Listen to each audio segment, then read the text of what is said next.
जब वे ग्वाल बालों से कुछ दूर निकल गए तब उन्होंने ब्रह्मा की चाल समझकर अपनी माया से ठीक उसी तरह के गाय बछड़ों का निर्माण कर उन्हें हाँकते हुए वापस लौटने लगे।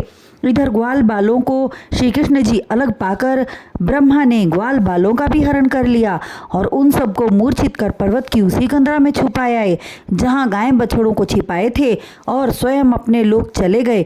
जिस स्थान पर मदन मुरारी श्री कृष्ण ग्वाल बालों को बैठा कर गए थे वहाँ उन्हें न पाकर अपने मन में विचार करने लगे कि जब ग्वाल बाल अपने घरों को नहीं पहुँचेंगे तो उनके माता पिता को बहुत दुख होगा। तब वे अपनी माया से ठीक उसी तरह के ग्वाल बाल उत्पन्न कर दिए और संध्या के समय गौओं को हाँकते हुए ग्वाल बालों से हंसते बतियाते हुए वृंदावन पहुँचे। उन सब की माताएं उन बालकों को अपना समझकर उन्हें प्रेम पूर्वक दही माखन मिश्री खिलाने लगी। हे परीक्षित, उन बछड़ों और ग्वाल बालों के प्रति ब्रजवासियों की प्रीत दिन पर दिन बढ़ता ही गया। तब बलराम जी सोचने लगे कि ब्रजवासी जैसा प्रेम मुझसे और कृष्ण जी से करते थे वैसा ही प्रेम अपने बालकों और गाय बछड़ों से करने लगे हैं। इसका क्या कारण है? सारा वृंदावन कृष्णमय हो रहा है। जब इसका रहस्य उन्होंने श्री कृष्ण जी से पूछा तब उन्होंने मंद मंद मुस्कुराते हुए कहा, हे दाऊ भैया, यह सब मेरी माया है। यह कहकर उन्होंने सारा वृत्तांत बतला दिया।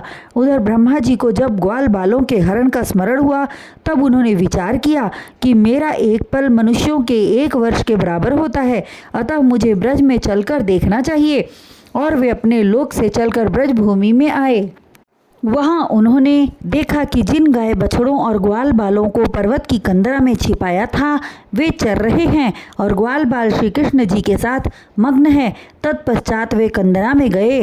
वहाँ गाय बछड़ों को जिस अवस्था में छोड़ कर गए थे सभी उसी अवस्था में पड़े थे। यह देख उन्हें अत्यधिक आश्चर्य हुआ। वे विचार करने लगे कि असली ग्वाल बाल कौन है। वहाँ जितने भी बालक थे वे सभी मोर मुकुट धारण किए, पीताम्बर धारण किए हैं। उनकी 4 भुजाएं हैं, 8 सिद्धियां एवं 9 दीदियां उनके सन्मुख हाथ जोड़े खड़ी हैं और समस्त देवता यक्ष किन्नर उनकी आराधना कर रहे हैं। यह अलौकिक दृश्य देखकर ब्रह्मा जी स्तब्ध रह गए और मन ही मन लज्जित हुए।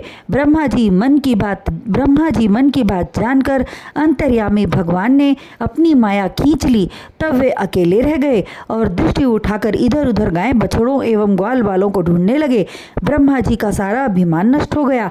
तत्क्षण वे अपने हंस वाहन से नीचे कूद पड़े और प्रभु के चरणों में लेटकर साष्टांग प्रणाम करते हुए कहने लगे, हे मायापति, हे जगत के स्वामी, आपकी माया अपरंपार है। मैं आपको न पहचान सकने के कारण ऐसी धृष्टता की, मुझे क्षमा करें भगवान। तत्पश्चात भगवान श्री कृष्ण के कहने पर ब्रह्मा जी ने समस्त ग्वाल बालों एवं गाय बछड़ों को लाकर उनके सम्मुख उपस्थित कर दिया।